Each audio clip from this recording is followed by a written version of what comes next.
And welcome to the Communities and Place Overview and Scrutiny Committee on Wednesday, the 27th of November. First of all, do we have any apologies for absence? Councillor Carr. And Councillor Deal. Thank you. And number two, do we have any disclosures of members' interests? Good. And number three is the forward plan of cabinet decisions. Sean, is there anything you want to highlight? Circuit was a forward plan, Chair. Nothing to add to what's been there. Great. Does anybody have any comments on the forward plan? No. So number four is part three in a three-part series on highway drainage maintenance action plan. So we've got Paul and Chris here, and John as the portfolio holder, and I think we're going to have an update on the two meetings we had in the summer, which I have to say were very thorough and very useful. And then we'll have the opportunity to ask questions. So I don't know who wants to start. John, do you want to say a few words before you hand over to the officers? Or all what I will say is that it was quite helpful to me as portfolio holder when this issue was raised at scrutiny. I think that we all know that we've got to keep the water off the roads to preserve them, etc. And really, in the revenue side, we're always struggling. So, anything that strengthens my hand when we get the budget rounds is useful. So, thank you for that. Okay, thank you. Paul, are you going to? Yes, it's loaded the presentation. There we go. Thank you. Is the donkey? Champion, thank you. So as you said, what I want to do is just cover off the dates from the last two meetings in terms of the actions that we said that we were, taking forward from those. As part of that, also to look at the best rapid improvement review that's been undertaken, looking at the highway service. And then there was also a request just to cover off highway trees. Obviously, that's a key area of concern as part of the wider work that we're undertaking at the moment, looking at an update on our tree and woodland strategy arrangements. So in terms of the kind of key actions, I think that the first one is, and you'll have seen through the cabinet papers that you had sight of as well, that the request for additional in-year support has been actioned. That over £1 million has been allocated from the Severe Weather Reserve to help us effectively get on top of and tackle a lot of the issues that arose during the particularly wet winter last year. So that work's ongoing. What that £1 million is being spent on is basically each of the 4 operational highways areas has been allocated funding from that pot. They're engaging third-party contractors, hiring in vehicles and the like. So each one's got access to a gully, an additional gully tanker, an additional large sweeper, and teams undertaking ditch clearance activity, whether that be through tractors or through staff, whatever the need to do the individual works that they're looking at. So that the programme activity is ongoing at the moment and still running. We've also put forward a budget request, because obviously one of the key areas that yourselves came back with and that we were mindful of as well was that ask for additional recurrent funding to support drainage activity in particular on the highway network. So a funding growth request has gone in as part of that medium-term financial plan budget setting process. That will go through that process through cabinet and be considered alongside other priorities. How that lands, we don't honestly know, but acting the iron's in the fire, so to speak, and we've made that request, and we'll see how that goes forward. In terms of other things that we said we were going to do, I think the key thing is obviously we made reference to additional resources, but there's also that issue around optimising the existing resources we've got and making best use of the staff, the vehicles, the plant and machinery that we have at our disposal. So that's the better use of the data. Chris is going to talk through some of the work that's tied into that, but particularly around gullies, it is basically trying to get the using what information we have on our network, how we're currently working to try and maximise the number of gullies we can get done, the prioritising where those gullies are and how they get dealt with to get the best effect in terms of the drainage issues on the network. We're also going through reviewing and updating policy, so there's a range of policy documents there, as well as some operational handbook issues. And we have issued those guidance documents that you were aware of from the last. We have, as well as the Town and Parish Council conference, through the various groups that we have with Town and Parish, and through now just highlighted that opportunity that, you know, we are keen to work with Town and Parishes. There are things that would be helpful to us that are really low priority issues for us in terms of, you know, when we've got revenue maintenance budgets, we're not going to send out staff cleaning signs and things such as that, but those are things that you can do within a 30-mile-an-hour zone within, you know, an urban setting safely with equipment and training to get on with that. So if there's people that are willing to volunteer to undertake activities such as litter picking and other things such as that, it's just to broaden some of the scope of that activity out to cover some of these issues that can make a difference to our area Western Fields, which is helpful to us.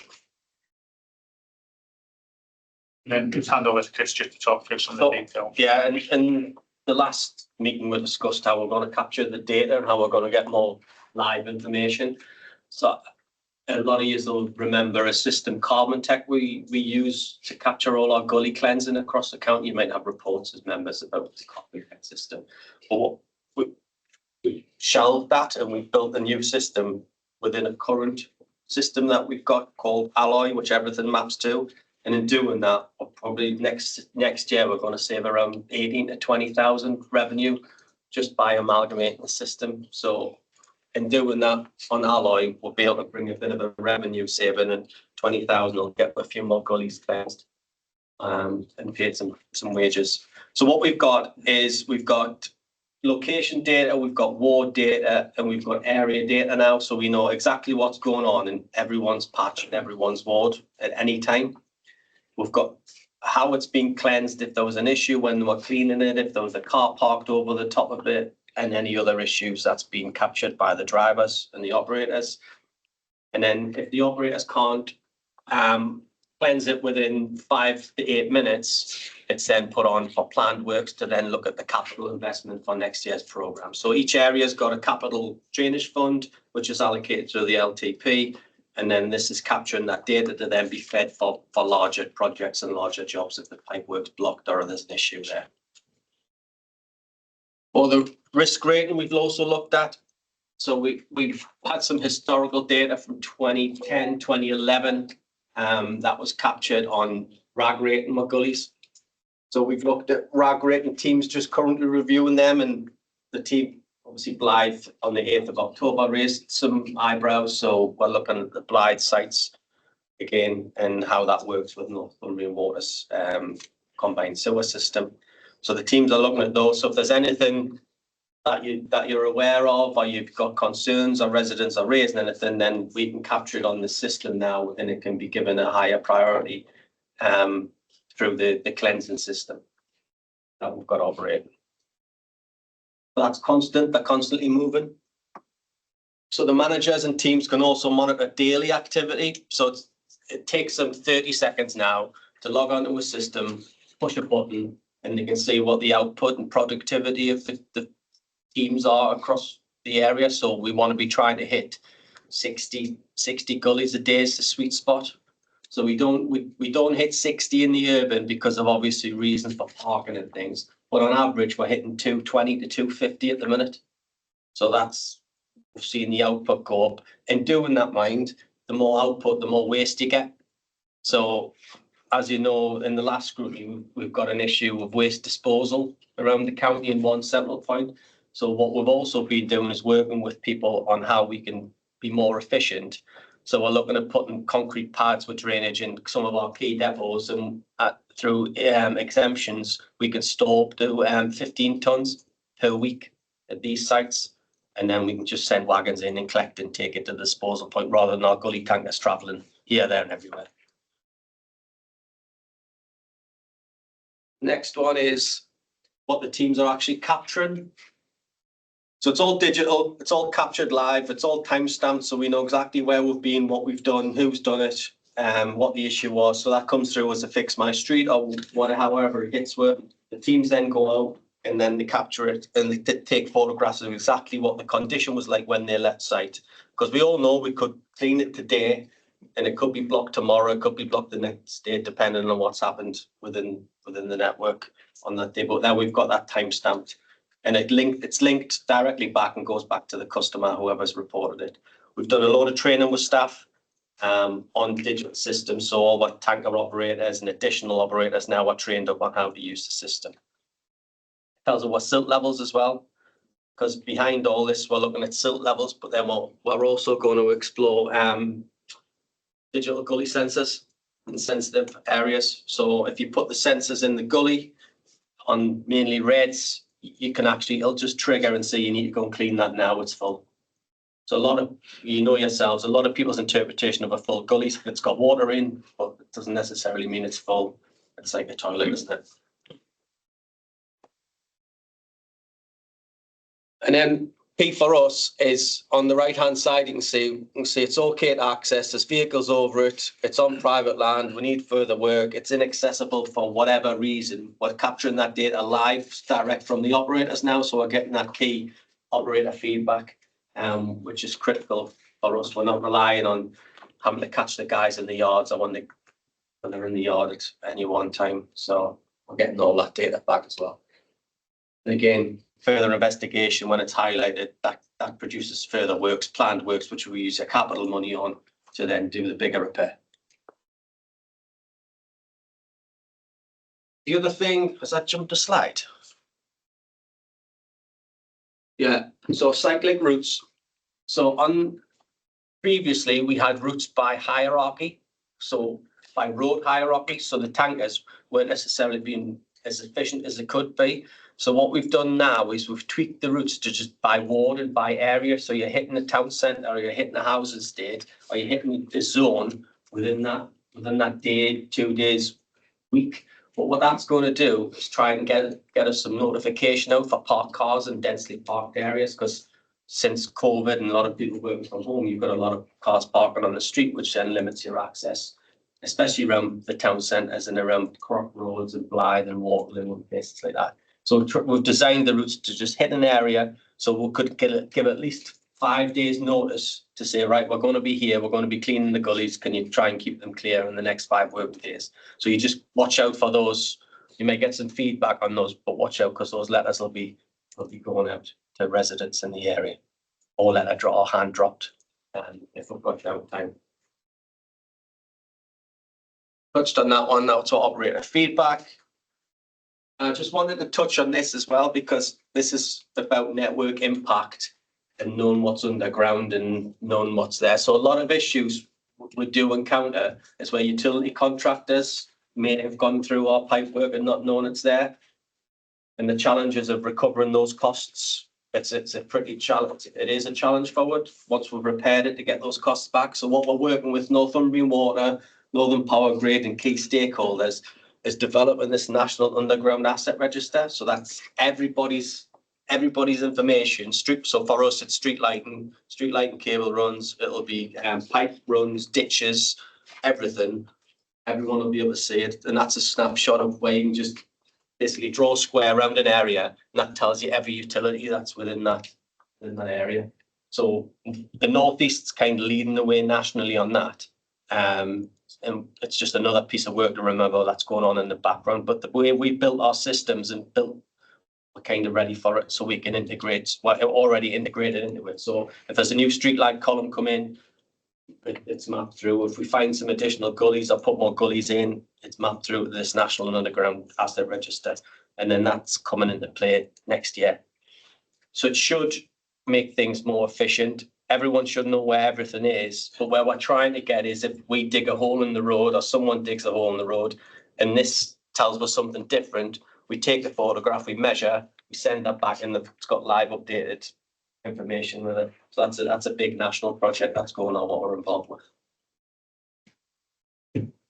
So the other thing I wanted to cover was just the best practice improvement review for highway maintenance. So as part of the council's wider transformation activity, there is a work stream that's been looking at rapid improvement reviews across a range of service areas and highway maintenance, as well as waste and ground maintenance, things such as that have been identified, basically because they're, high profile, significant resource and important services to the public as well. To look at, can we make improvements to those and take forward effectively savings, improvements to customer care, and making life better for the staff that are involved in those services as well, in terms of being able to deliver what they need to be able to do their jobs effectively. So on the highway maintenance, the process that we follow on these rapid improvement reviews is that we work with the council's own internal best team, but also Deloitte as effectively that external advisor consultancy, and with a cohort of staff, and that ranges from area managers down to team and operatives as well, just across the county, to get them in a room, a series of workshops to go through and to understand from their perspective what is it that kind of grinds their gears, what are the difficulties and the challenges that they're facing going about and doing their jobs, and how can we as a team support and turn through that. So once those kind of issues have been identified, we'll go through a process of looking at what's the root cause behind those problems that they're encountering and the difficulties they experience. What's then the potential solutions to that, and then to take those forward through that best programme of activity. So in terms of some of the key findings from that highway maintenance, you'll see on there that I think is a really helpful validation from our perspective, that Deloitte as an independent, consultancy have reviewed us, compared us against other local authorities that undertake highway activity. In their view, the county council's services being extremely lean in terms of the amount of work that our workforce actually delivers, the range of services that we provide, and the fundamentally the geography that we cover as well. When they've compared us against other local authorities, they've identified that, from a highway inspection perspective, some of equivalent sized authorities have got virtually another third number of staff on top of what we have to deliver similar kind of service areas and not covering all of the functions. So that was a really good validation from our perspective, but it does highlight that staff and the teams are stretched in terms of dealing with the workload that they have. Other things in that there were again already been discussed, issues around the gully tanker. The access to disposal facilities is a key issue in terms of making that service less productive and efficient. So having more points across the county that you can dispose of gully waste at, rather than having to do a long drive at the back end of each week, would be beneficial. Also, the amount of mechanical sweeping in the southeast, we have one large mechanical sweeper that was identified as a concern from the highway teams, and I can understand why that is. What wasn't picked up as part of that, though, is that we do have a range of other smaller sweepers in those locations that do undertake highway sweeping activity. But clearly a big sweeper is more effective in terms of being able to get down the channels. It's got bigger capacity, you can do more with them. So again, just highlighting some of the things that we already knew, but helpful in terms of making a case. One of the key things on the highway inspections that we did identify was just the range of duties that our highway inspectors do compared to other similarly employed people in other organisations. They do cover a much wider span of activity, and that was something that, again, as part of that root cause analysis, that we then reflected on and have made some changes to support that activity. The last one on there as well is just the issue around, and I focus on that just because of the drainage concerns, that it was identified that particularly, over the last winter, we had a lot of surface water flooding of the highways that wasn't due to the highway drainage issues per se. It was caused by overland flows from adjoining land and the lack of management of water on adjoining land then impacting the highway network. And there was a concern that there was, it's described as an accountability gap, but I think it's more of a responsibility issue. Our flood and coastal erosion management team focus of attention is on protecting properties from flood risk. It's not about protecting the highway. That's the responsibility of the highway authority. So there was a little bit of a disjoint there in terms of who's dealing with it, who's identifying the problems, who's tackling that again we've been able to flag up and take forward. So in terms of how those kind of key findings are then manifested in terms of improvements, the process we've gone through is to look at what are the issues that are within kind of the services gift that you can take forward. We don't need any support from anyone else. We can crack on and get these things done ourselves. Some other areas require further collaboration with people and different directorates across BEST. Some of them are bigger again, and they're more strategic and fundamentally require the council to change things as a whole. And we can't effectively make that change unless the council's own systems and processes fundamentally change as part of that. These ones are the ones that are listed as within our own gift. And as you can see from that, they're already implemented. There's lots of yeses on there. And this is things around, addressing some of the vehicle concerns that people have had, addressing that issue around the gully tanker disposal points that we're on with at the moment and taking forward, looking at the range of work that the highway inspectors do and effectively displacing some of that onto private sector operators where we can do that viably. One of the things we have done as part of this is the issue around the land drainage one.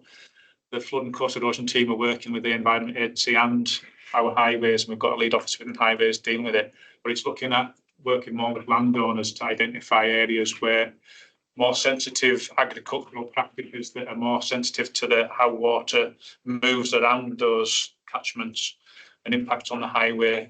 It can be as simple as just basically ploughing in a different direction on a field adjacent to the highway. It's little things like that that can make a big difference. Again, the team are working through some of those and identifying where we can get some quick wins as part of that.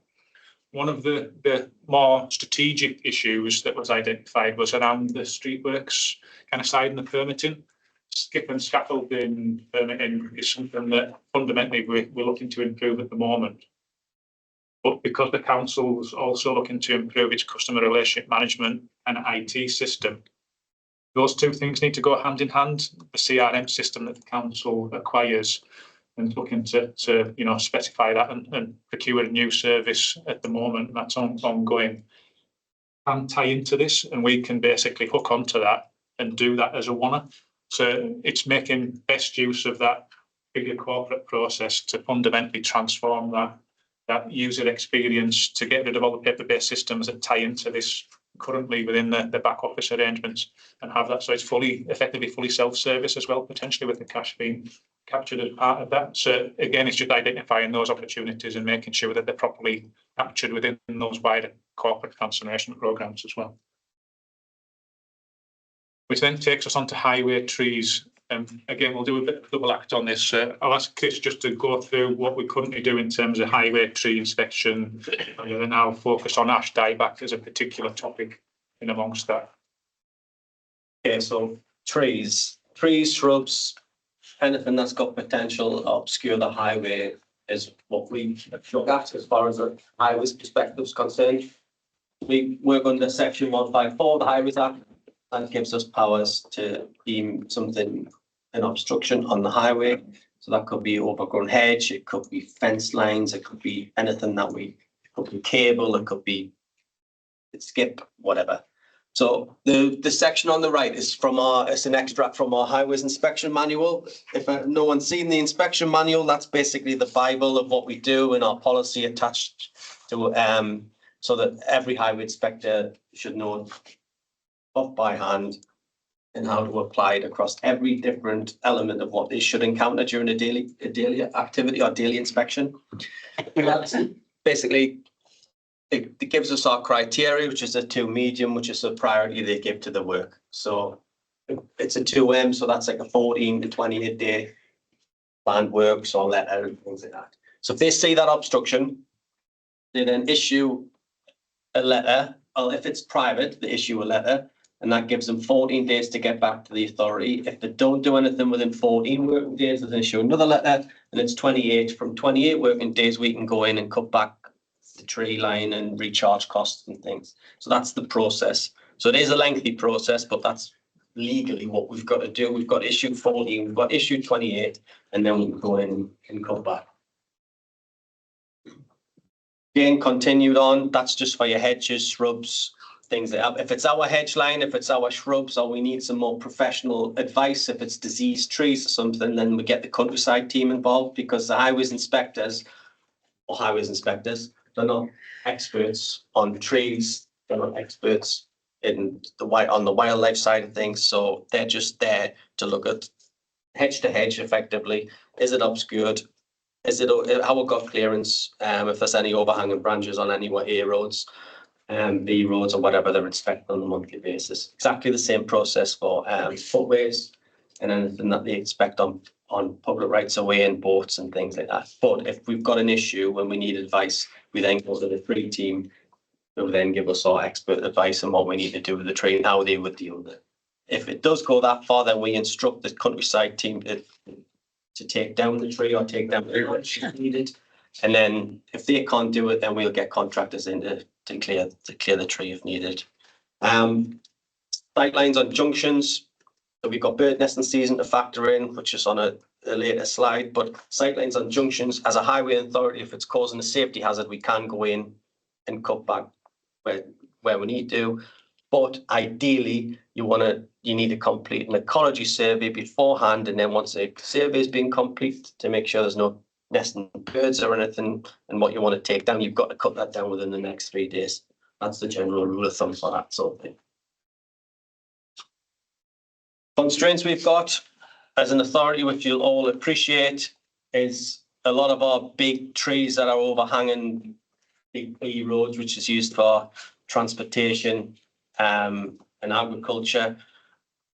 You've got to close them. So you've got costs for closure, you've got lead-in time for closure. So you'll have heard us say many, many times before that it's 12 weeks lead-in time to close any road, so we need to legally notify the closure.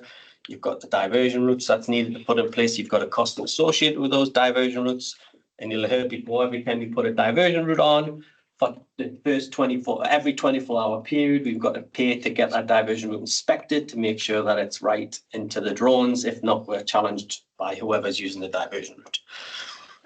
Final license to take into consideration, when we look at big crops of trees, we've got to consult, we've got TPOs, we've got triple SIs in Northumberland, nesting I've just gone over, and then on the last one's just that actual assessment that you need to do for nesting birds, bats, squirrels beforehand, which has all got associated costs. We've got nobody internally that's got the time to go and check everything. So we had A696 just north of Bonteland a year back or so. We needed to cut the tree back to get a safety scheme in. We had, again, an ecologist up, assess the tree, the hedge line, and then we had 3 days to take it down. So they're the challenges we've got. The same staff that are doing trees are doing highway inspection, they're doing out of hours, they're doing highway maintenance, they're doing witness services, they're doing everything that the highways activities covers off.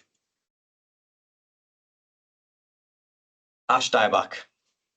So Paul, touch on what we've done so far. So ash dieback obviously is a national concern, and obviously Northumberland, a big county, so clearly it's going to be a significant issue for us as well. So what I just wanted to highlight in terms of ash dieback, just in terms of general understanding, it is one of these horrible diseases that's basically going to wipe out the majority of ash trees across the UK. Fungal disease, you can't stop it, the spores are in the air. It's basically a case of managing the impacts of it rather than actually preventing it from taking place. They reckon anywhere between 90-95% plus of potential mortality rates on ash trees. How fast that occurs is anyone's guess. Different trees respond differently, depends what other stresses that they're facing as well.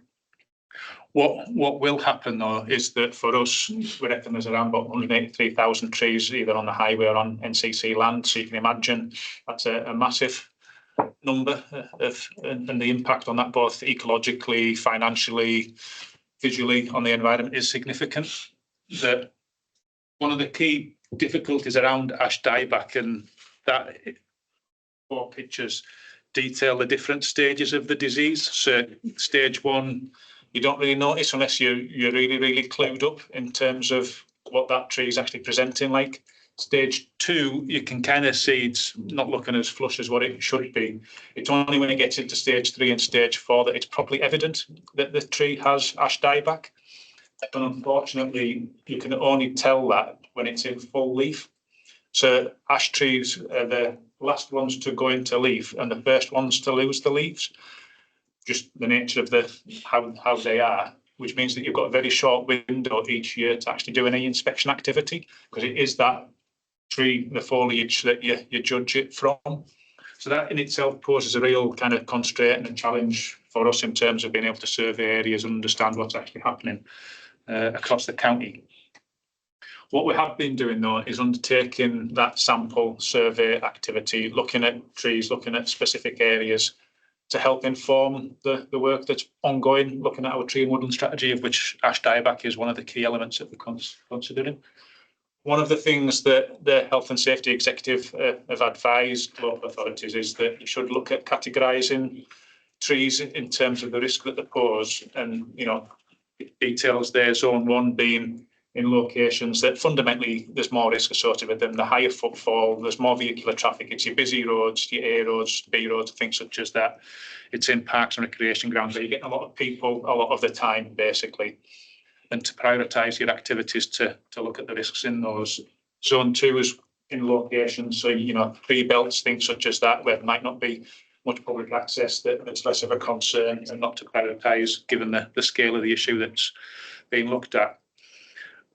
Touched on here, just to give you some details. I won't go through the full detail of it, but it is that whole issue around, it's only until you get to stage 3 and 4 that it's really evident that you've got a problem with a tree. Even at stage 4, when the tree is effectively, there's large parts of it that's dead, big branches are dead, even when the tree's just standing as dead timber, what we're finding, and certainly whilst you're at risk for big limbs, snapping off because they get brittle, and ash trees are generally quite brittle. When we've had all of the severe storms in Northumberland, ash trees have not been the problem in terms of fallen trees and obstructions and posing risks to people. It's always been coniferous trees because of the root ends, much shallower and are much more susceptible to that wind blow effect. So we have to take that into consideration in terms of our risk prioritisation as well. That's often the things that you least expect are the ones that might cause the concerns. This just highlights that defoliation issue around. That's how you actually judge the disease itself. What we have been doing is looking at some of the data. So our tree teams have been out.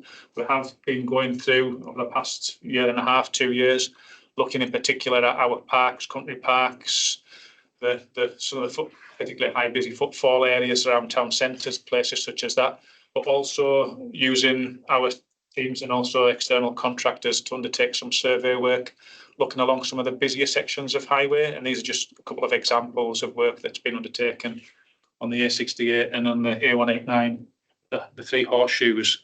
The kind of data that we're getting back from this is that we pinpoint the location, we look at what stage, what type of tree is it, what stage, how many trees are there, and some of that can be several hundred trees, as you can see from the data on there. What category of disease is evident in that, and is it on NCC land or on privately owned land, or unknown ownership of land? So gathering a lot of data on that so we can categorise and manage that risk. What we're then doing with that is that we are looking at this data to pull together, as part of that wider action plan and the tree strategy, proposals to how best can Northumberland County Council tackle the issues. And that work's going to come forward in the spring. It's still ongoing. At least from what we've seen to date, it is going to be a significant issue for us because of the sheer prevalence of ash trees and the large amount of highway network and land that the county council owns. It's going to have to be a multi-year programme because the costs are such that you couldn't do it, and you wouldn't want to do it all in one big bang. So we're going to have to do it on a risk-based approach, using risk-based inspection activity, and then following that up with additional resource in terms of to be able to action the felling activity that needs to be undertaken as part of that. But that will be a multi-year programme, and probably a multi-million-pound programme over those multi-years as well. It's of that kind of magnitude of issue. in the meantime, whilst that kind of planning and how we're going to operationalise that work, it's taken forward. Just as an assurance, we are still tackling ash trees. The tree, you've heard from Chris that the highways inspectors are spotting things that are of concern. Our tree teams are spotting issues. We're undertaking inspections. We get lots of obviously reports to fix my streets on trees and things. Our staff are prioritising those activities where there is a category 1 concern in terms of risk to the public. We are getting in and taking those down within 5 working days. So we are, constantly trying to keep on top of this as best we can. But I think fundamentally, in terms of ash dieback, it is something that's going to need significant additional resource and a dedicated programme in its own right. There are a whole host of issues that are still to kind of wrap up as part of that. Then a good example of that is using the likes of some of those highway schemes where we know there's a 3 kilometre length of road that's potentially got several hundred trees that are of concern on it at different stages of dieback. If you've got ones at stage 3 and stage 4, it's a bit of a no-brainer. You would close the road and go in and take those out. But if you've got ones at stage 2 that aren't posing a problem at the moment, but may well do so within a 5-year window or so, do you go in and just clear the whole lot?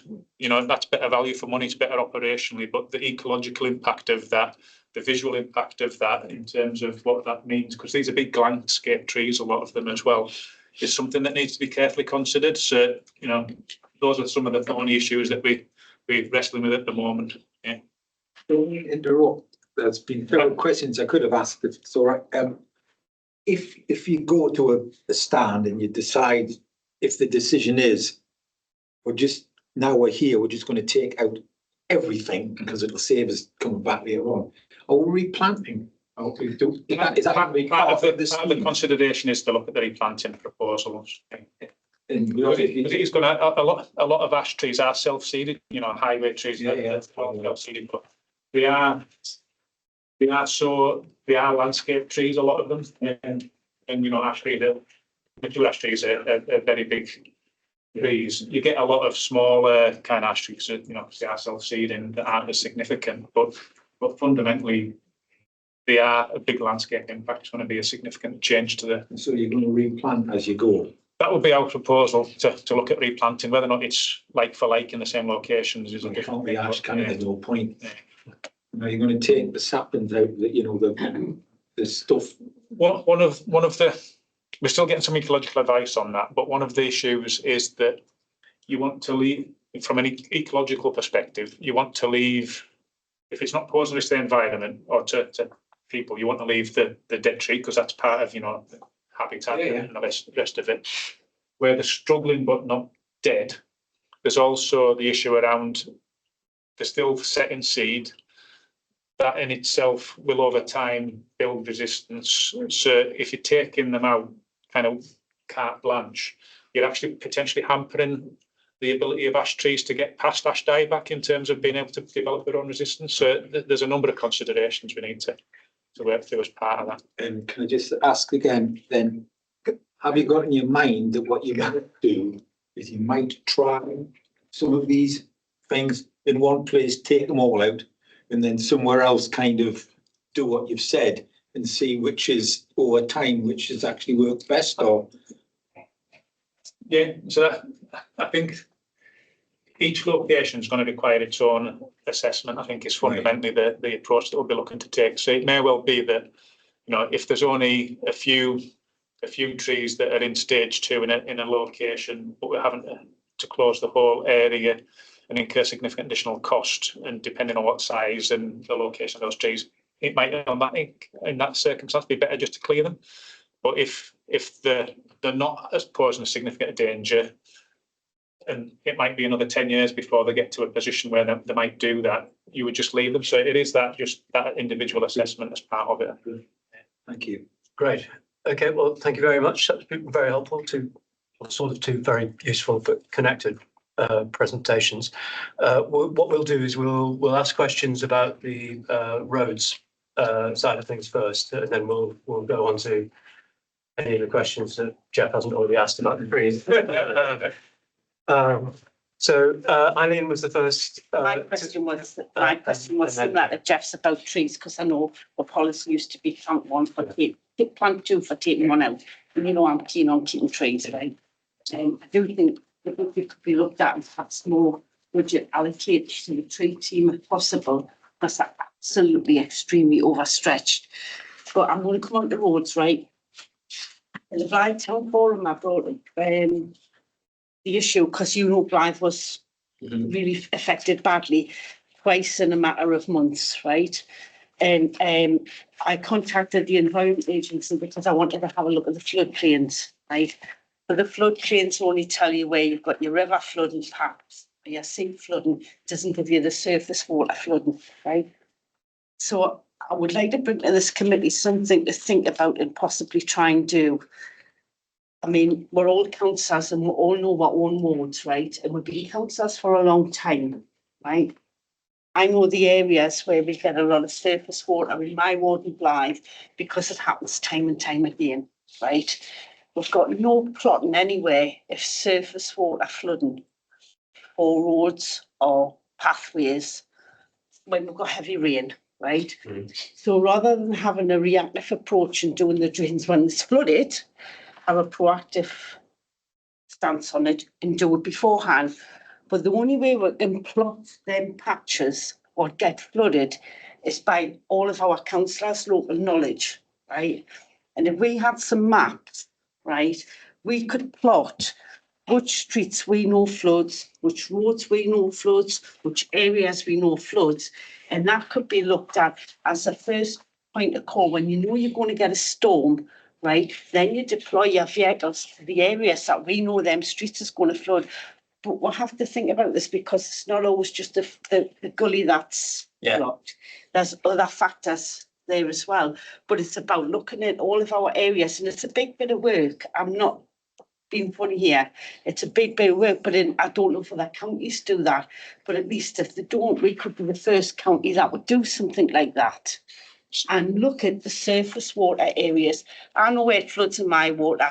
I'm sure Brian knows, and I'm sure Jeff knows where you're going to get the floods. So a couple of things on that before Chris comes in. In terms of what knowledge do we have and what modelling is there in terms of flooding issues?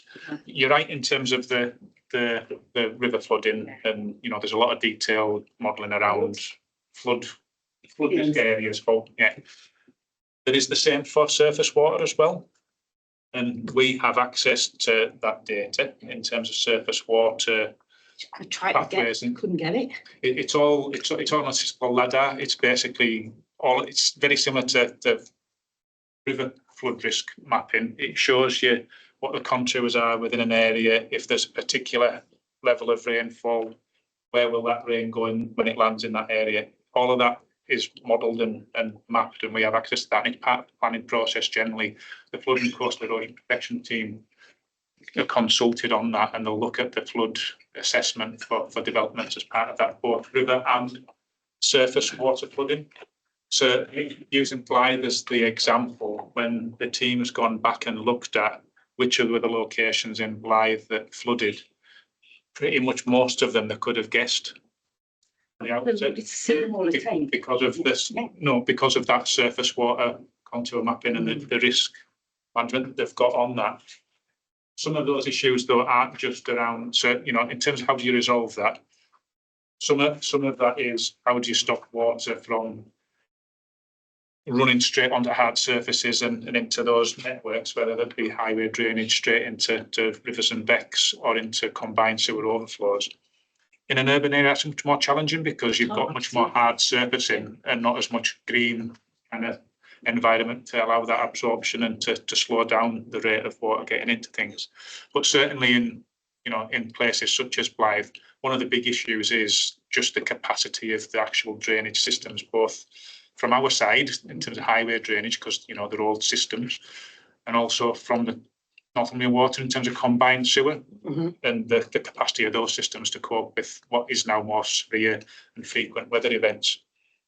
So the flood and coastal erosion team are working with the Environment Agency, with Northumbrian Water, they have done various studies at certain locations. It just so happened we'd already started a study in Blythe before the recent events, so that's already in train. And they are looking at that's going to take a couple of years to get through because it's really detailed activity. But that fundamentally then informs our kind of investment and prioritisation as to where do we need to tackle stuff, as well as both Northumbrian Water and the Environment Agency, as well as obviously, you know, any quick wins we can identify from that. A key part of any of those study activities is getting that local knowledge as part of that, because it helps validate what that modelling is telling you. And it also highlights if there's any anomalies. So, you know, if there's an anomaly as to, we didn't expect that area to flood, but it has. Why is that? And that can be focused on as part of that activity. And certainly, you know, one of the things that we are doing is looking at where are those locations. We already have a lot of work in using Morpeth as a really good example of that, where we've got a really good river flood protection system in place. It's 120 odd year return because of the issues that happened in 2008. We've also done a lot of work in terms of making sure that the river's not going to flood people, but all the water that's coming down off the roads and the hillsides into Morpeth itself will just potentially flood properties from surface water flooding behind the flood barriers. So that isn't clever when you know, it's not the river that's making you wet, it's the other water. If you get wet, you get wet, doesn't matter where it comes from. So we've done a lot of work in terms of building the resilience of those surface water systems. And one of the key areas in Morpeth, which is down at Middle Greens, that's got a big high flood wall right next to it. You've got a highway, and then you've got properties that are actually, you know, they're looking at the first floor windows at the top of the flood defences. We've actually got deep sumps on the highway there. They're labelled on the walls. The highway team know when the river's high and the flood protection system's in place. They go down there with drainage pumps, and they actually put submersible pumps in those gullies and actually pump the water over the barrier into the river to protect the properties. We can do all of that stuff. It's having the understanding and the resources to do it as a planned activity. Good, because I think it's something that we really, really need to do, because we're going to get more storms. We're going to have more floods. I mean, but look at all that, and it's when I was on about the risk rating of the gullies. So if you've got areas to spot, just get in touch with your area, like Russell Mason, your area.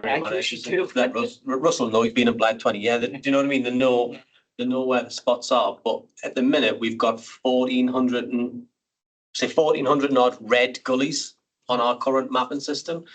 We're never going to get round foot. With the warnings we get, we're not going to hit 1,400 gullies in 48 hours. For October the 8th, no, because it's imprinted in my brain. I know. Is we didn't get enough water. We didn't get a warning. Didn't get a warning. But a lot of that is, like Paul said, it's nothing. It's combined sewage systems. So Princess Louise Road, Briley Road, Croft, all goes into water. It all goes into combined system. But what we are doing is working with NWL, looking at key points in sort of pinch points in the area and trying to take surface water drainage away from Northumbrian Water's combined system and try and hold it back or throttle it back. Northumbrian Water are looking at putting sensors in all their sewerage system. So they started off sort of South Tyneside, North Tyneside at the minute. They say they've got enough capacity in the entirety of their sewerage system to divert water. So if they get enough warning, they can over pump water at different parts of their network. So we're currently engaging with Northumbrian Water to look. We're going to look at South East first, is to try and put sensors in the sewers and our gullies, so we'll know where the capacity issues are and try and pump water away. To be more proactive, yeah. But if it's the reds we want to focus on, but we, as an authority, as a department, we need the warning. And you never got it. We got warning for Saturday, so we deployed and got people down Croft and everything. And but my road was just as bad. But then it didn't come away. So there's the financial impact on us as well. So if we get a warning like the weekend and we know you've got snow, you're prepping for 10 centimetres, 20 centimetres, you're ramping all your resources up, paying people standby additional feed, and then you get to Saturday dinner time, and then right. So the sewerage one's a really interesting one, because we actually met with Northumbrian Water this week. They're putting in place what they're classing as a smart sewer system, and it's as Chris has described, that they obviously get, like a lot of water authorities or water businesses rather at the moment, getting fined for discharging into rivers and the sea through their combined sewer overflows, and the number and frequency at which they're effectively discharging foul water mixed with rainwater through those systems. What their view of the world is that they've actually got sufficient capacity because of the investment they've already made in their attenuation tanks and pumping stations and things to actually contain a lot of that material within the system, if only it was able to manage that better. So it's not about, you know, developing new sewage treatment plants and attenuation tanks. It is about effectively understanding the network that they've got and being able to react to issues and having effectively for want of a better word, a computer-controlled sewerage system, which sounds a bit, you know, arty-farty, but it's one of the first ones in the UK to go down that, and they are already well underway, and we're working with them to support them to effectively, where they need access to, you know, the highway, and to put in new kit to work with them and to facilitate that, because it does have the potential not only to give people that additional protection around sewer flooding, but also to reduce the pollution issues associated with flooding as well. Right, excellent. So we're going to go some more questions coming, but I've just respectfully asked members that we don't. This was a really good example where we had a large scale event in southeast Northumberland. What we can't do today is go around the table raising issues about flooding events in our own wards, because this is about the general principles and the approach. That was really good because it illustrated the fact that the council are working with the Environment Agency and Northumbrian Water to address a problem that all three organisations are involved in. And just before we go to Nick's question, could you just very quickly answer, if we report stuff, a specific event in a specific place, and it's an ongoing thing, and it may be a constantly blocked gullies, but more often not, if it's recurring flooding, it'll be inadequate capacity in that area because of whatever's happened over years. Does that eventually make its way into that sort of integrated drainage partnership working as an area to be sort of highlighted? Yeah. If the Southeast Depot manager knows about it, will eventually the people that could actually fix it permanently find out about it? Yeah, because it's all under one umbrella. Brilliant. We've now got data on most frequently reported gully in the county. It's a Dennick Lane in Annick. And even if It's been cleansed 25 times in the last 7 months or something. Yeah. So we've got that with all this. We've got all that information coming at us, so we can prioritise and spend the capital budget more effectively. Brilliant, great. Okay, Nick, and then Brian. Thank you. The report that went to Cabinet says that the intensive drainage works are going to start in late August, but the report didn't go to Cabinet till 8th of October. It was delayed. Delayed, yeah. So when did they start and when will they finish? About 4 weeks ago. Yeah. We're up to around 120k spent so far. We're spending around, I think it's about 20k a week, but we'll be ramping up again. Obviously, we've had winter impact. We've had a week of snow and everything last week. So we're probably looking at another 20 to 30 weeks, we think, if we keep spending the way we are. But I want to ramp things up after Christmas. Right. Thanks. And I wanted to ask you about the best rapid improvement review of highways maintenance as well. Is that the same as the best review into highways inspections that we asked to come to this committee? Or are they two different reviews? It was one on One one day. run. Right, thanks. Yeah, that review covered everything, like Paul said, from admin staff, customer services, inspections, operational teams on the ground through the. So I forgot, it was one-stop shop. Okay, cool. And certainly what's in this report is really interesting. Is the full report available to councillors and also to members of the public? Yeah, on the council website. It's just within the best programme, so I'll just get them to forward that to you if you're interested. Yeah, thanks. And also, you mentioned the accountability gap or the responsibility gap between highways and the flooding teams. You've identified that there's a gap, but I just wanted to check, have you already addressed it, or are you in the process of addressing it? We've addressed it in the Andy Olive's the lead on the highway side and is working with Nick Watson, who's the manager of the flood and coast erosion team. Between the pair of them, they're basically looking at where are the key issues within the network that have caused concern, and then looking at how best to tackle that. Nick's got already the contacts within the Environment Agency, and because the Environment Agency are already looking at a kind of initiative around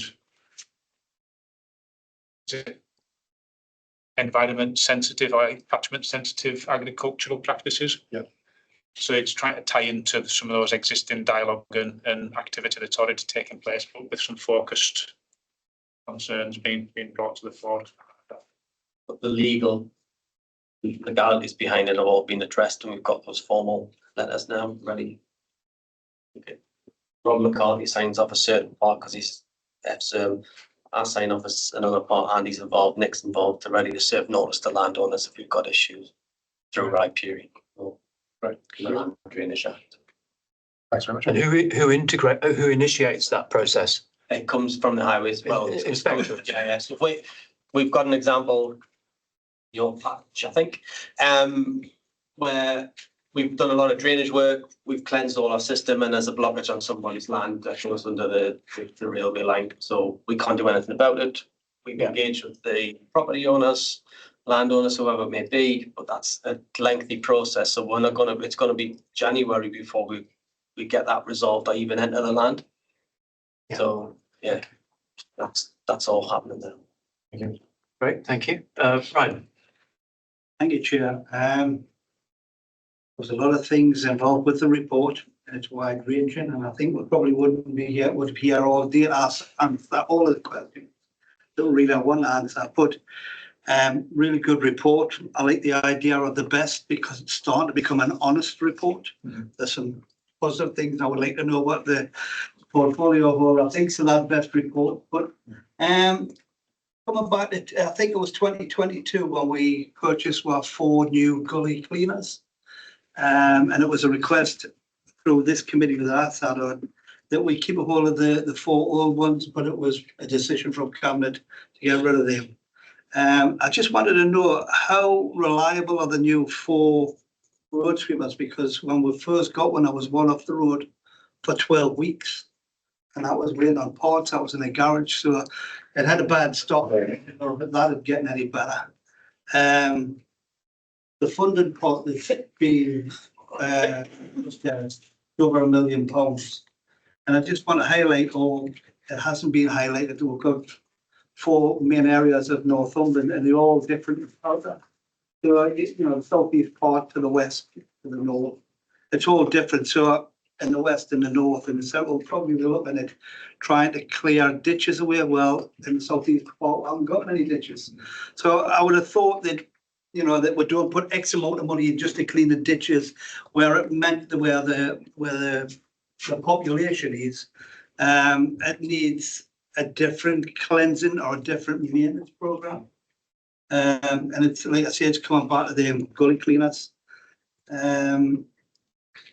You got on about the carbon tech and the alloy data. I was just wondering on that, as the processes go forward, and you guys are dealing from the inspector all the way to the top, is there a filtration of information going back to that inspector to see if actually that's kind of being done, or is that something we need to search out yourself? Range to find. I would have put more time on between 5 and 8 minutes for a gully clean, but that's good. And on that, maybe as an idea, we've brought this up before on weed control. And if we go into a small estate, would it not be better to put a notice up there to say, look, we're coming in here on the 17th, make sure your vehicles aren't parked over our gullies if you want your gullies clean. And at the same time, when we're doing that notification, we could get a weed spraying team in there at the same time when the cars aren't parked in the gullies or at the side of the road. The other thing was around vehicles. You mentioned about the big road sweeper. I know it's been a game of two horse with the road sweeper, because if the road, the big large road sweeper, when it's working, it's fine. When we've got an operative there, it's fine. But sometimes you find that we haven't got an operative, and sometimes you find that we haven't got the vehicle because it's broken down.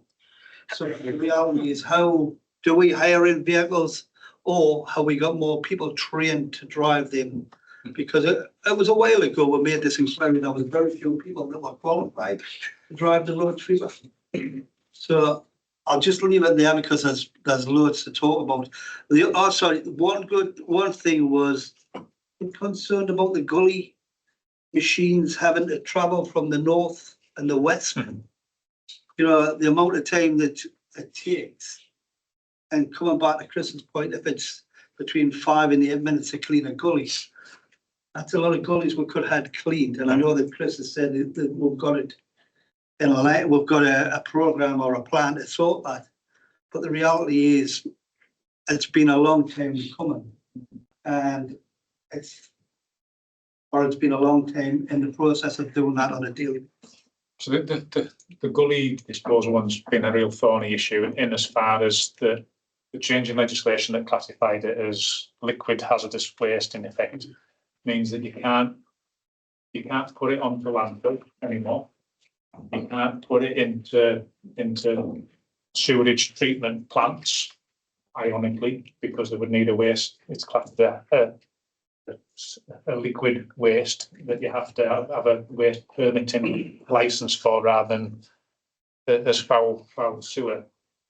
So we have developed our own effectively transfer station at Blythe that's capable of accommodating that material. That was at significant expense, and because you need physical size as well as all of the containment and licensing and permitting arrangements around that. What we are doing now is looking at the other depot locations to see if we can effectively accommodate similar facilities at those locations, because that's going to be the better way of doing that. They only travel to the tip generally once a week, so it's not as if they're doing it every day, but certainly it does take out effectively one day, pretty much on most of 1 day in 5 to do that activity. So you can see from that it's not the most productive way of managing what is a really expensive asset. Could that not be done out of hours? Could it not be done out of working hours? So, for example, you've got an operative that it's his main role, empty gullies. We could have another operative that says, right, okay, you've done your 8-hour day, now you have to take the vehicle away. So that doesn't take it away from its process through that day. It all comes back just to resource. It's having the HGV drivers and their overtime bills. Overtime bill, isn't it? Out of hours, anything out of the call hours and paying them time and a half. But in terms of vehicle fleet, we do keep an eye on vehicle fleet in terms of maintenance requirements, our replacement cycle.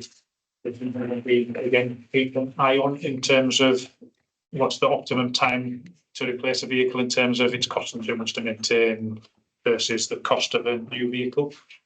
That's been more difficult in recent years because using refuse collection vehicles is a good example. We look to replace those pretty much on a 6-yearly cycle rather than a 7 or 8 now, but because there's effectively such a long lead-in time for HGVs that you basically are having anywhere between a 7 months to 2 years lead-in time for some of these vehicles. So we can say 12 months time we want a replacement vehicle. Even if we place the order now, we might not get it for 18 months. So it's it is becoming more difficult in terms of some of those just general operational issues to manage, without a doubt. But coming back, you brought in the vehicles. Are our staff trained up to date with the new vehicles that are coming in?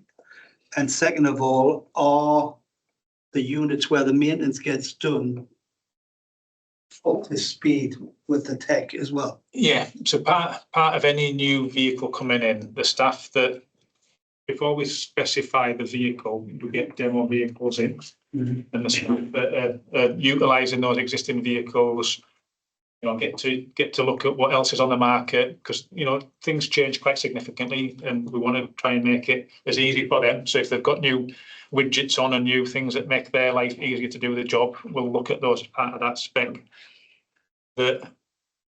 we go through that process, we'll sort the spec out, we'll put that spec out to market, get the prices back. If we can afford it, we'll go with it. Otherwise, sometimes you have to slim back some of that. When those vehicles land, the staff that are involved in driving them get an induction on that vehicle and get taken around, and so they understand how it all fits together and things work. The actual fleet maintenance team get a similar arrangement from the vehicle, often from the vehicle manufacturers. Dennis Eagle being a good example.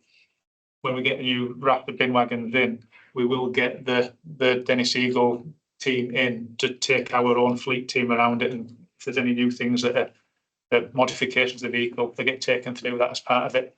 And what you find is, particularly around some of the highway maintenance vehicles, because they are very bespoke, and the cherry pickers, the street light columns are a really good example. There's lots of kit on them that they need separate training on and have their own separate maintenance regimes, in addition to that of the vehicle and its kind of normal maintenance, chassis and engine components as well. So all of that's picked up as part of that fleet process. Great, thank you. So they've got John, to think- be DV trained, and then they've got to do a 2-day high pressure water jetting course as well.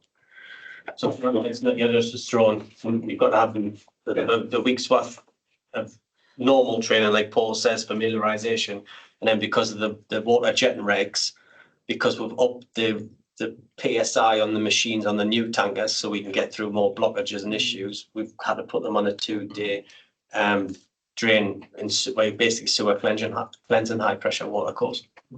Okay, John wanted to make a comment. Yeah, I just want to highlight the fact that, we have invested very heavily in new plant. Whether it's the 4 new snowplows that we just had delivered or the 4 gully cleansers that were replaced. You said we request to keep the old ones. Well, actually, the old ones were more broken down than off the road, and they were on the road. So what we did was we kept the best one out of them as a spare. Many of the questions you've asked, Brian, are actually questions I've asked Paul in the past, about, and the fact, the one about the travel time and all the rest. I did ask, and I got a report from Paul about the use of current use of our new machines, because I was conscious that I wanted to be sure that we're sweating our asset.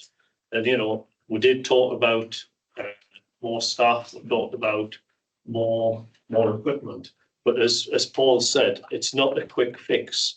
There isn't a great pool of HGV drivers out there. And one of the realities is that as a local authority, we seem to train a lot of people, and then we don't pay the top wages, I'm afraid. And, these people, we can't tie them to work for us forever. And, the reality is some of these people get poached from us. But we did look very, very seriously at how we could try to fix the gully cleansing problem quickly. And the only real practical solution was to bring in external contractors on this intensive programme. And, yes, we've taken £1 million, just over £1 million out of the severe weather fund. There's still 4 million left in that fund. So, just to reassure you, we haven't stripped that to something that we don't think is resilient. Chair, just to come back on that point about the million and the 4 million, I totally understand that, and I hope that the money is, and that was the point, the areas are different in character. Yeah. So locally, so the reality is that money spent is equally done. Yeah. And coming back to retaining staff, we've done a comparison with other authorities around to get a policy, to get a working. But if you have a look at the wages that other authorities are paying compared to the staff that we've got, especially in the garages, to retain them, you need to pay the rates. Thank you. Budgets, we've split the budget differently depending on geographical area, how many gullies you've got. So there's more ditching going in the north and across in Tynedale. Southeast has got the most gullies, so it's going to be cleansed. So we've split it equally across all the areas. So there's been no differential in budget. So everyone's got the same pot, and it's how we've coded it all separately. So it's how they spend it and how they need it. So we've done that. Feedback on inspectors was another question. Yes, everything's linked, everything goes back, everyone should know what's going on. And then the issue at early doors with the gullies was that the spec wasn't quite what we wanted as well. So we were challenging Whale to make sure that specification was right for the new tanker. But I've had no feedback that there's issues with the new tankers other than just general service and needs because of an HGV, not planned. The feedback thank you very much. from around. Mark. Thanks, Chair. Yeah, thanks for the report. I want to say thank you for the £1 million out the winter service fund. It has made a revolutionary difference in the north. Getting these gullies cleaned out, like sort of the 697 and stuff. I think it's a real clever use of money, and it has fixed a lot of problems that were caused by last winter. So thank you for that. And what it's going to show is, because you're able to target such an area, is actually show us the problems, because before everything was a problem, and now there's the odd gully that we need to go back to, and I think residents are definitely seeing a difference. With regards to the comms that's mentioned, other than the one that was hastily printed out at the last meeting, I have never seen another document that's out in the public domain stating to landowners what their responsibilities are. And I've asked a number of landowners, have they seen it? Have they been given it? So our comms aren't fit for purpose currently, because our landowners still don't know what our responsibilities are. So that's a major failing that we need to sort.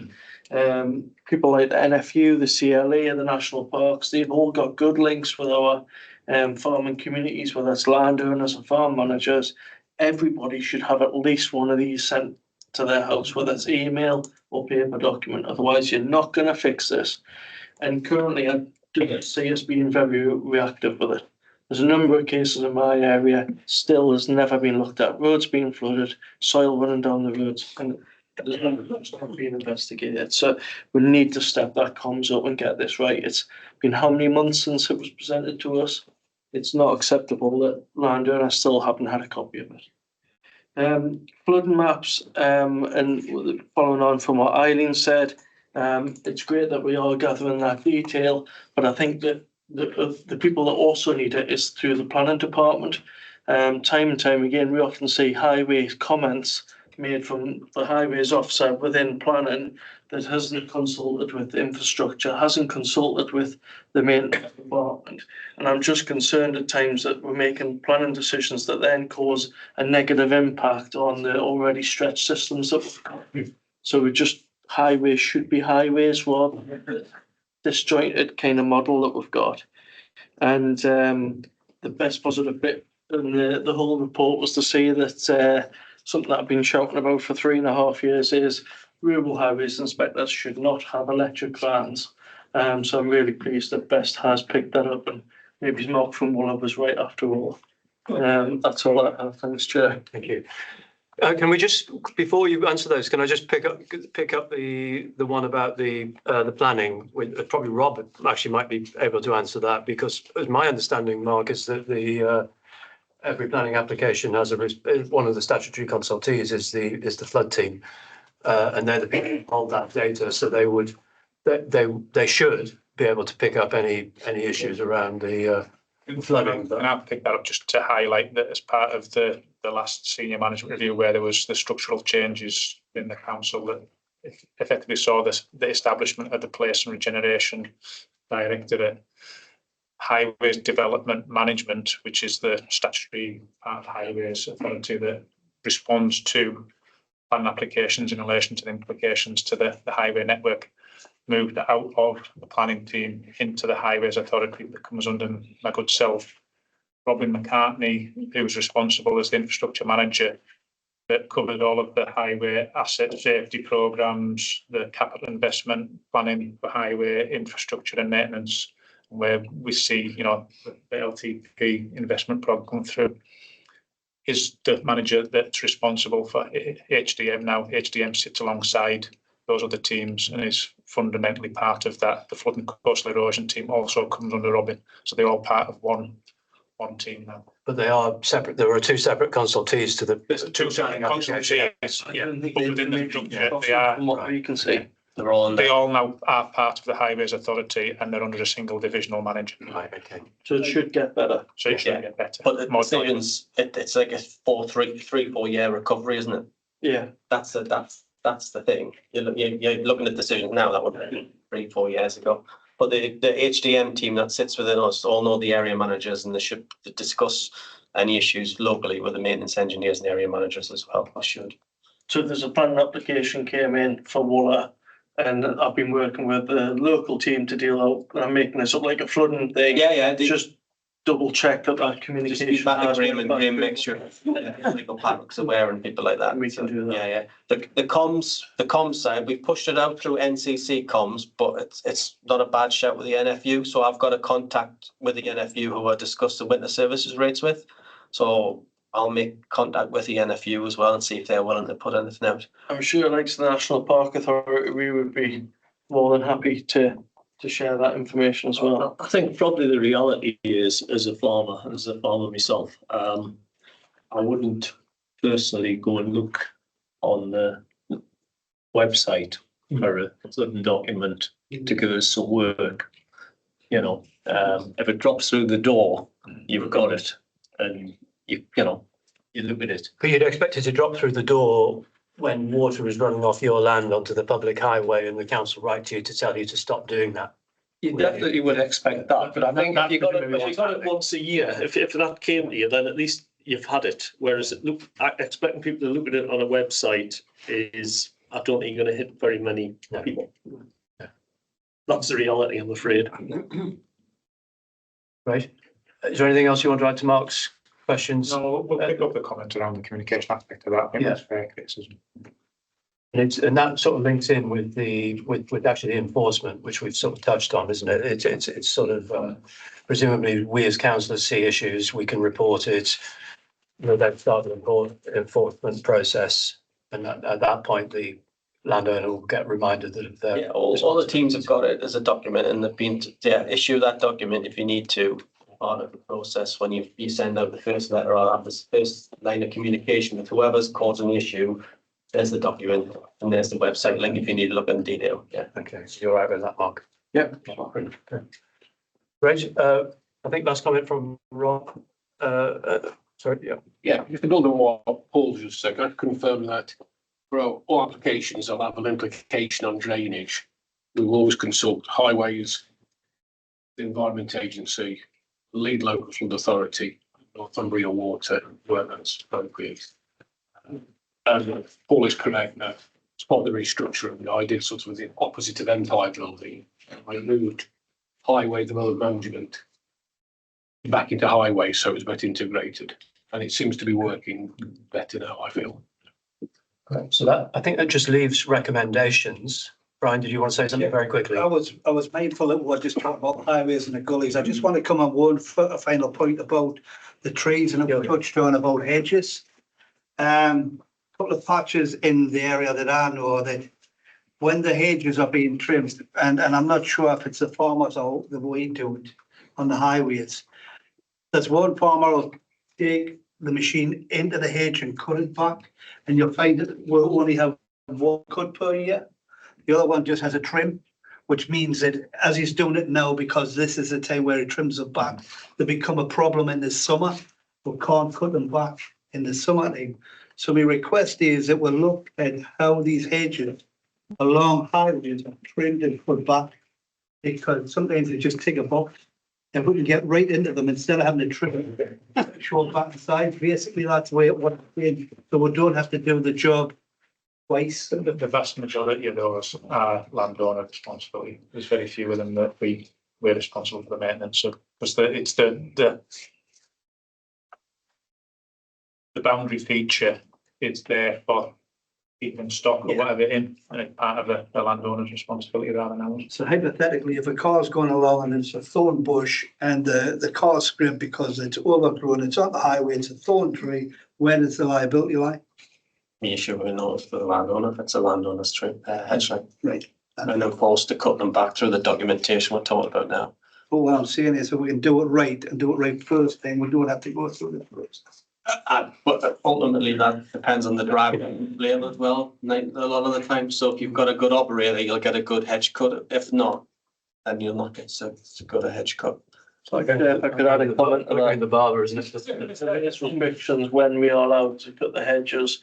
New green environment, you cut down the number of cuts. So sometimes we may be asked not to cut the hedge for 2 or 5 years because it's better for the environment. So often landowners' hands are tied on when they can and cannot cut hedges. It's not as simple as, it's just a choice. Before we come to you, Nick, was it trees or roads? Yeah, saved a question on trees. Trees. Okay, well, let's just wrap up on roads first. So in terms of roads, I think in terms of recommendations, first of all, I think we as a committee should acknowledge and thank the administration and the officers for the extra money that's gone into the programme this year, and acknowledge the work that's been done since the 2 meetings we had during the summer. And obviously we'd like to sort of be kept up to date on that. I think in particularly on the process around the gully wagon emptying and sweating those sort of assets. But I think as a recommendation, I'd like to propose that we support the budget ask for more regular resource to be put into preventive road maintenance. And obviously that process is underway now, so it's very timely. The request has gone in.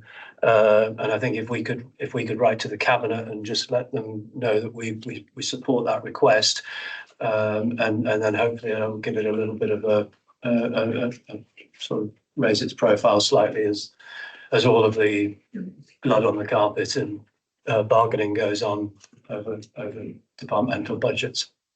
So is everybody happy with that? Yep. Yeah. Good. Great. Okay. And then if there's I'm mindful of time, so let's just wrap up trees quite quickly, because the report we've had today is really highlighting a problem that already exists, but there's a lot more work to go on to it to actually find a solution, and that's going to probably be during the course of next year that much of that is done. So at this stage we're just sort of acknowledging the fact that work has started, and I'm sure it'll come back to this committee at some point, probably next year, I guess. Nick. Yeah, just a quick question on trees. The report mentions the duty to consult requirement. Who does that duty? It says it's when someone is planning to remove street trees. Who does that duty apply to, and who do they have to consult? It's if you're removing a street tree, there's a duty to consult the public and those people that are directly affected, in that locality. On that, it would be determined as to who it was that was wanting to remove the tree would be the one who had that duty, but it's generally obviously utilities, also the highway. It's on the be a gov. No, that's a gov document.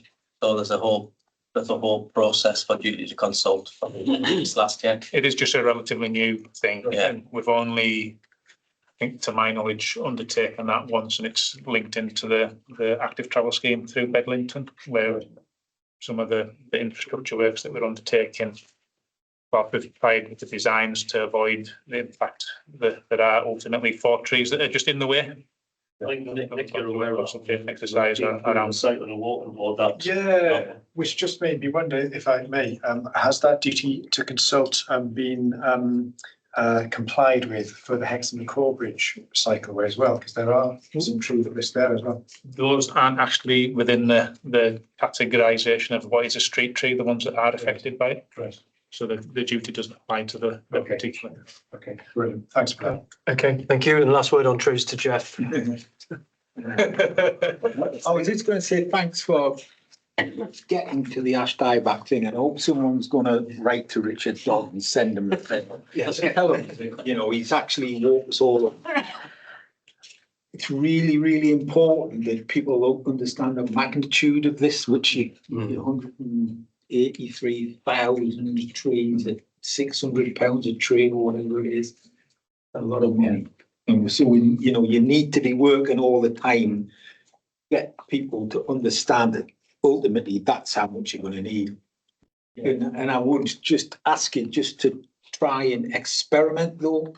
as you go. Yeah, I think You that's know- a fair comment. Yeah. Clear one of them, mess about with the other one, 5 years, see, because this is gonna be, well, it's gonna see everybody out in this room, isn't it? I mean, this is gonna be, Ongoing for a good while. Yeah. it'll be 50 years before. Yes. We've done harvester, we had harvesters on the 69 cutting belts back. We're looking at biomass and there's any income from Yeah, timber, well, you offset say you're thinking costs. about that. So, Brilliant, well Yeah. done. That's what we need to do, and like you say, it may be best just to leave them where they fall.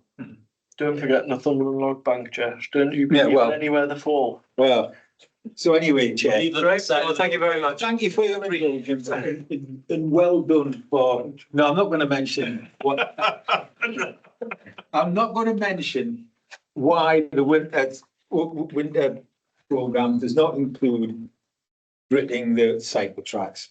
They didn't mention that. Didn't mention it. I mentioned that. Right, It does, gentlemen, thank you very much. Really, really useful report, and thanks, John. Thank you very much. And I'll definitely mention to Doddy that we've had Well, the hashtag. you know, I would, if you can, send Richard Dodd, the presentation. Yeah. Every time I see him in the canteen or Yeah, yeah. corridor, he's. all right. Well done, thank you. Thanks, Yeah. Chris, for your. See you later. Thank you. Great. Right, so thank you for your patience, Rob and Heather. So we've now got a report on infrastructure funding, and effectively what we. Yeah. Section 106. Go on then. Come on. So Colin, do you want to say a few words to introduce you? I mean, this is our annual infrastructure funding statement. It's something that we are required to publish annually. It's a small report, but it's very interesting because it shows the amount of money that's generated through various developments throughout the county. But if you look at the figures, one of the things it does show, there's a certain timeline. So from the money's gathered in to when it's actually put out to use. And that's because if you take something like affordable housing, it could be a scheme that's just at an embryo stage. It's got to go through all sorts of consultation, planning committees and various things. So all these sorts of things, even though the money's generated, gathered in, it's not used quickly. And that's some of the things that I think we've heard in the past, Rob, that, there's been 1 or 6 money's been lying around for years not being used. But it's an interesting report, and one of the things it shows is that it's broken up to different areas of the county. Really interesting. It shows that an area like Tynedale probably only got about a quarter of the money in some of the other areas. Now, what's that down to? It's down to the fact that we don't have a massive amount of development going on in Tynedale, and some people might think, oh, that's great, we're not overdeveloped in Tynedale, and other people say, well, hang on a second, we haven't got the money we need for the community and stuff. So, depends which side of the fence you're on. So that's the report. It's interesting. We've got to publish it every year, so I'll now hand it over to the experts. Okay, first of all, I don't know if you've all met her before, but this is Heather, who does all the actual work on section 106 in terms of working out how to best chase developers to pay up, and then how we administer actually paying money out to various schemes once we've got it. And Heather's been instrumental in us having a much more organised and structured approach to this than was the case historically. It's the 5th report we've done. It sets out, what it does that we don't do that we don't have to do is that we try to make this as clear as possible. So it's really explaining the process for an interested member of the public who may have an application near them. And as I mentioned before, central government holds our approach up as being national good practice in how we do this. It's always a tension in information versus being succinct. The changes we've made, and we've made several changes after coming to this group, it's been useful. So we now break it down in terms of local by LAC area. There's a map showing the distribution of where we have section 106 agreements and the spend per LAC. In terms of the point that Councillor Horncastle, there's definitely a lag in the system because as of a few weeks ago, I checked, and there's actually planning permission granted, but houses not completed, and sometimes started even, for 10,231 new homes in the county, of which there are secured by Section 106. There are 1,432 more affordable houses, but we have no real control in compelling developers to finish sites quickly. The LGA have lobbied for powers of completion, so developers don't sit on schemes. And that's important because actually lots of the Section 106 payments, particularly affordable housing, is tied to trigger points as certain percentages of the market housing gets built. So while this paints a nice clear picture of what happens, actually behind the scenes, it's an area where we are constantly in dialogue with developers and pushing and negotiating to try and secure the delivery of 106 funding. Last year when we went through this, there was a spectre, which was in the government's Levelling Up Act at the time, of the being moved to a non-discretionary use of a tariff-based system rather than a 106-based system. I've not heard anything more on that. We are expecting the new version of the National Planning Policy Framework to come out either, I think, the day before Christmas or early in the new year, which will embed the new housing targets. But already I've heard on the wires there's going to be another new version of the National Planning Policy Framework later in the year as well. So as ever, planning legislation is constantly changing feast, and we will update you on various things as they arise. I do you want to add on, Heather, because you are the you do all the actual hard work. No, just basically, I'm here just to sort of hear any sort of feedback, and it's something that Rob wants me to sort of try and encourage better communication, better sort of information for yourselves. So, like Rob's just said, we've included the black breakdown, but really it's to get any feedback as to what else maybe you need or would want. Okay, gentlemen, and then a first question from Eileen. Just quickly, for the record, because these are public documents, on the page where it says local area committees, just to put it right, it's not under Tynesdale. It's not South Tyneside, it's South Tynesdale. Oh, right. It's a big difference. Also like that, but it's my division. Brilliant, we'll get that. Yeah, Yeah, I've heard it before. so the new councillor for Jarrow. Type an error, we'll get that changed. Thank you. Eileen. Can I just say this is excellent. This is really good bit of work. Well done, right? What I would like to know is how you actually go about applying for 106 money. You don't really necessarily have to explain that here, but you may have a written guideline that you could send out to people, because I know time is of the essence, right? And for the guidelines and who can actually apply for 106 money, because I'm really quite interested in this one, because community facility is on, but also miscellaneous. Now, miscellaneous could be anything. I mean, the miscellaneous is just usually a unique, like an ad hoc particular type of contribution for a particular scheme, for a particular thing. So it's not a pot of money that anyone can just apply for. I'd just be interested in the whole process of how you actually can tap into that money. Yeah, I mean, the majority of Section 106 funds is already earmarked for particular things. Right, I know. So like Rob says, it's either for affordable housing, education. There's very small portions of the funds that are available for you can see that. Organisations to apply for. Yeah, you can see that on there, but it's actually really quite interesting, and I didn't know you could do that. Right. We do have web pages which say you can apply for the sport and play money. But again, it's something that we maybe need to improve on. Yeah, instead of if you want to build some affordable houses in your area and you've got land in a community-led scheme, we also have a housing developer fund where we have off-site contributions to where a scheme doesn't develop the affordable housing on the actual site, it's off-site, and we have a fund for that, but that needs to be a proper worked up case with planning permission and a developer in hand to build the homes. No, I'm really quite impressed with that. Thank you. So just, I mean, I know Heather very well because I've been on the committee that assesses the 106 applications, but the information, there's a list on the website of all of the money that's still in the pot from various previous applications. And you do write to town and parish councils from time to time to encourage them, but maybe something sort of circulated to county councillors would be at the same time would be useful as an action point, just as so that if there's organisations in our wards we know about, we can point them to it.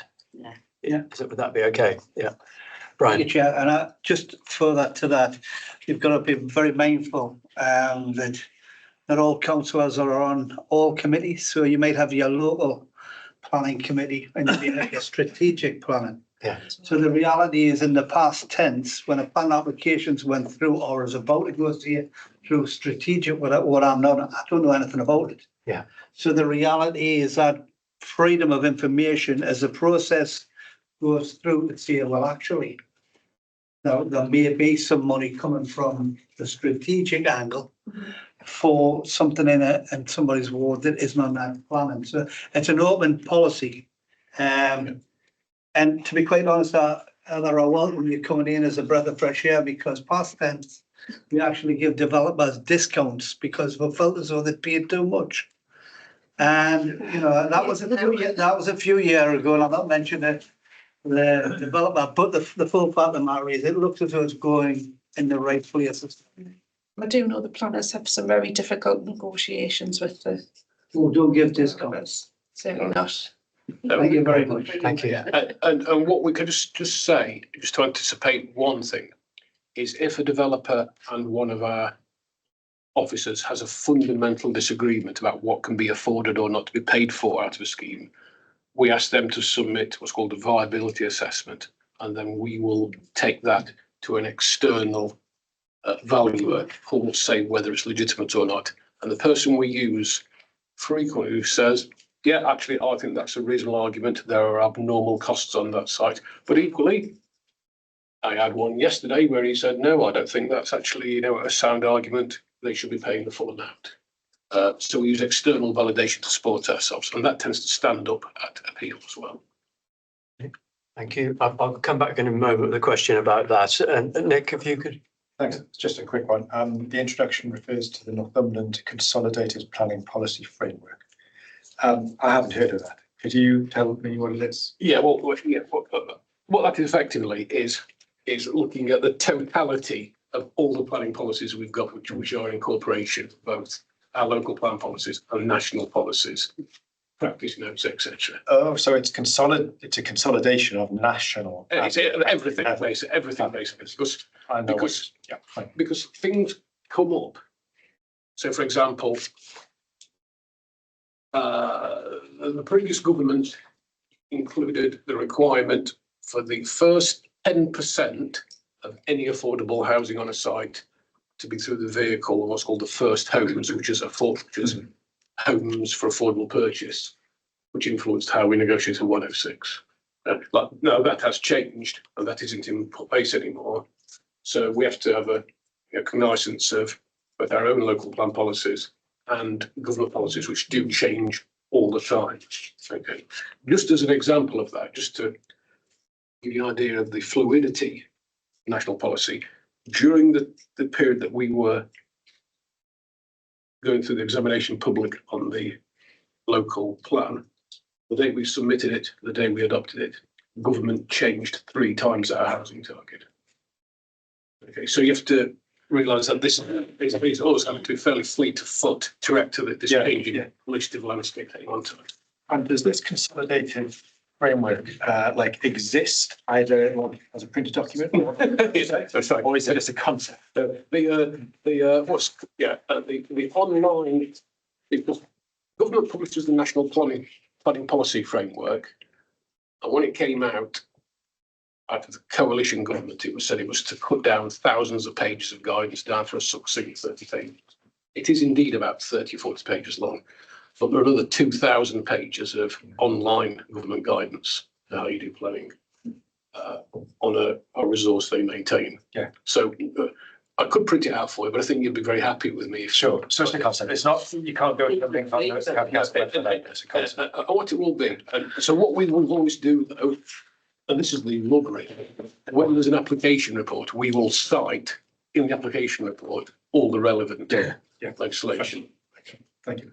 Thanks. One last thing, it's important we do that, because actually, unlike many other areas of legislation, is you have to determine the application in relation to the policies in force at the date of the planning committee, not at the day the application is made. So it can change as well over the course of application being processed. And so that's why we don't have, a print off of it. Right. It's the policy on the day the application is. Yeah, Right. yeah. Thanks. Great, thank you. Jeff and then Jimmy. Excellent, love it. I love lists and things with money in and explanation, and so I like this report. Couple of things though. Yeah. The pioneer one is like loads less than the rest, which is kind of what you were saying, and I find that interesting. But I think my main question is, where do we keep the money? Does it earn interest? And what do we do with the interest? I think you answered that question. I do know that we do accumulate interest. I do know it's all part of the bigger council finances. I don't get any involvement with what interest is collected. Yeah. But I do know that the financial accountant that I deal with, they do try and see. Well, I mean, yeah, our treasury people are great. I mean, Yeah, there's it's all the part one of for that. donkeys, yes, but it just interesting that we got the builder's money. We're waiting to spend it on these specific things, but the pot isn't getting any interest, and I think you should perhaps. I believe it does. I think we had this. No, sorry, what I mean is, it might get interest, But it's going somewhere. but it's going somewhere else. You're paying for the biscuits that we don't get at these meetings. Yeah, exactly. So I just, perhaps any interest it does earn should go back into the 106 pot rather than being dissipated and spent on chocolate biscuits and coffee. Is that they had to put it in the miscellaneous fund because it hasn't actually been generated or allocated by something. So you'd have to put it back for. The issue is, the reason why it is complex in that. Because as council, it's always complex. No, it's that there's an interplay here between when you sign a 106 for on-site, say, affordable housing, and it says thou shalt include 20% affordable housing on the site and you build them. The developer has to do it. Yeah. There's no indexation there or interest as such. So they have to do it. But whereas if we get an off-site contribution and it's an historic one, what the risk is that we find that from the day we received it to the day we end up spending it, particularly the inflation in the construction costs, has denuded its ability to do the stuff it was intended to.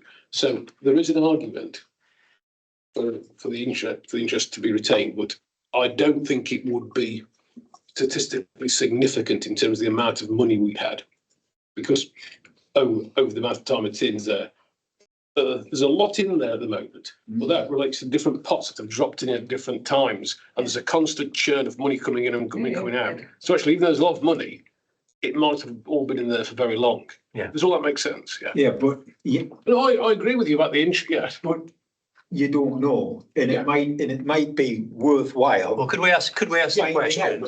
Statement to that. Yeah. I mean, that's a question for the finance department, isn't it? If we could ask the if we could ask the question. It does become relevant if we have to pay it back. Yeah. Jim? I'd just like to thank her for their support and help she gave the new beginning projects. The other thing is I've looked at this. Yeah, well, it's been through again. New begin have its place zone the offering, but it's not on the list. No, because if you can imagine, this is a snapshot of the last financial year. So any sort of play zones, they're still in the making at the moment. So I believe all the play zones are still got money ring fenced, but none of the schemes have started for various other Actually, problems. it's the FA holding up. And one quick thing, the point that Councillor Watson is that, Councillor Reid, sorry, is that different amounts of money are generated by different times, different parts of the county. And that does not always read across. Say, you could say there could be 1,000 houses built in the southwest and 1,000 houses built in the southeast. The fact the southeast may have larger sites, because Section 106 doesn't kick in on small sites. So you can see a lot of high quantum development in some parts of the county that does not generate a lot of 106. And that is one argument for moving to a by square metre tariff based approach. Well, I think I've discussed before, it's not a magic bullet for sorting problems out. Mine's just a really quick point. I understand fully where Jeff's coming from. I don't necessarily agree with what he said about the interest, right, where it should go. I think there's lots of money needed spent right across the county. We just had that presentation from highways, the presentation from trees. The council bank will generate loads of money from lots of different areas in the council. So working out the interest, I think, should just be put in a pot and shared out where it's needed. Do you know what I mean? Because a general fund approach. Yeah, general fund approach. I suspect that's the answer we'll get. Yeah. But I think it's a perfectly legitimate question to ask. I think it's just sort of, I think that'll be, the answer will be, it goes into a big interest pot that gets coded to interest in the nominal coding system, and then, Fair dues, but we don't know. I'm sure it's simple. I think it's a reasonable question. What I would say to agree with Rob in a kind of way is, if we allocate, if we get a 106 agreement to do a play park, for instance, get the money, and by the time we've gone through the whole procurement process, it's more. Then we should be saying, well, how much interest did that make while it was sitting in our bank account, and put that towards the gap. That's, I can see it from both ends, but if we don't know, we can't. So it'd be nice to know. Just to add, what we have started to do is add an RPI interest under our Section 106 agreements. So historically, the interest rates were so minimum, it wasn't worth it. That's the other issue. So we do add it now. So say if a scheme's agreed in 2020, but the trigger isn't met for the payment until, say 2026, we can charge an RPI from 2020 to 2026. So it means that any increase in building costs, we do actually get more than the amount that's specified. And that's a slightly different answer to a different question, because actually putting it in the bank, getting the interest on it, because we only invest in ultra safe. Because we get actually a very low interest rate, and actually for several years it would have been close to, not far, not much, not above 1% for a while. Can I just, before we go to, sorry. Brian was going to ask a question, and I'd just like to ask a question about. Just a general point, and that's what I was going to bring up, the new government, well, the government's past and present now, they looked into that around the levelling up. Because when we were giving money to regions, they found that by the time that went through its process, that they couldn't deliver the project that they had. So the 20% is what they've added on as a contingency plan. The other thing I was going to ask was, do you monitor so for example, a building company comes in and says, we're going to put that playground there. Do you monitor the time of the delivery of that? Because my experience on one or two things were that they promise to do it and you might not take any money, but you may say, right, okay, there's a pledge there to do that, and they don't deliver it within 10 years. So the reality is, Condition, or whether it's part of an obligation of well, maybe that's a bit of training to do through the chair of planning, so we know how to tie these people down. And the other thing is that there was one past tense where there was a delivery of a path to be done, and it was never ever done. And luckily, within 2 or 3 weeks of the deadline date, I realised it wasn't my ward, but we managed to get that path. All that money would have went back to the developer. So I'm just wondering, do we have a tight hold on that? That will have part of my team's role, is to make sure that we don't give any money back to the developer. And, you know, I have to flag up to Rob if there is any risk, you know, even if there was a medium or high risk, I would have to let Rob know that there's a time issue. Heather, you've just got to, I was talking past tense of how we've all been going. Yes, I think I got a meeting, right? I hope so. Can I just ask you a question sort of related to that? In terms of how we monitor the actual creation of the 106 contributions. So a developer comes along, wants to build 100 houses, and there's a negotiation. But how do we, as a council, how do we identify what contribution might be appropriate? Yeah. And then how do we negotiate it? And then how do we monitor whether we're successful in negotiating it? Are some developers better at getting away without paying a contribution than others because they've got better lawyers or whatever? Right. That's a good question, right? And there's two-part answer to that, a strategic and a case based for that. Okay. When we adopt the local plan, in there's a strategic look at what infrastructure we need in terms of, you know, likely new schools, etc., which you can do on a, you know, forward-looking basis based on what level of growth is in the plan. That was viability tested during the public examination of the local plan. And there was a back and forth with the developers about how much it costs to build houses, normal costs, things like that. So that was set at a level where 85% of all schemes should be able to pay the required sort of like generic infrastructure requirement. Okay. There is, though, the opportunity that even though the development industry agreed with that approach eventually, there's the provision where if you think your scheme can't contribute the required amount because of additional costs, you can challenge that and argue viability. Unsurprisingly, almost every scheme will challenge the viability. So what we do then is, well, what we do as part of that process is that each scheme that comes along, we will consult with, you know, education, etc., to work out, okay, today, what's the actual need in the area, say for a new school places. We'll collate all those asks together into a shopping list, terms, present it to the developer, and then there's a case-based argument over the viability to pay that contribution. And that's what comes in the point I made earlier, is if we think it's a proportionate and reasonable ask in accordance with the local plan, which is deemed to be reasonable, and they say they can't afford it, we'll ask them for actual detailed evidence to why and costings on an open book basis.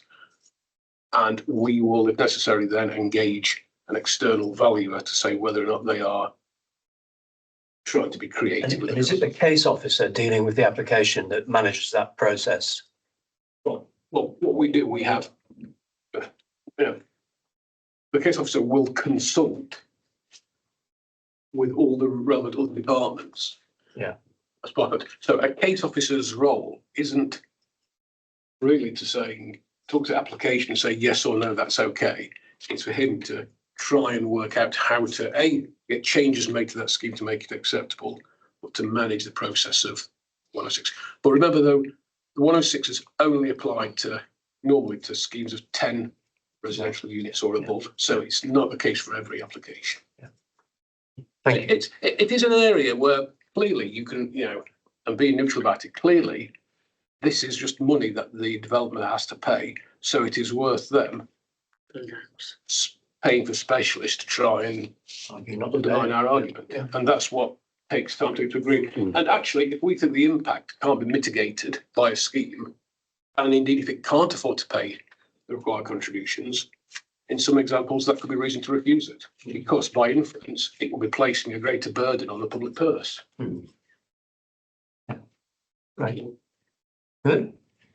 Well, thank you very much. I think in this case, it's not really a thing for it. This is a report that sort of comes regularly, so we don't need any recommendations. But it was very interesting, and thank you very much. And it is actually, the report is really clear, and I think the changes you made since last time make it easier to understand. Yes.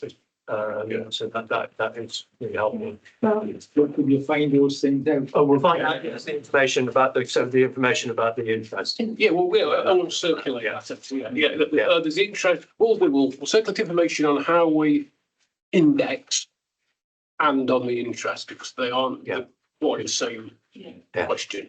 Yeah. Good. Right.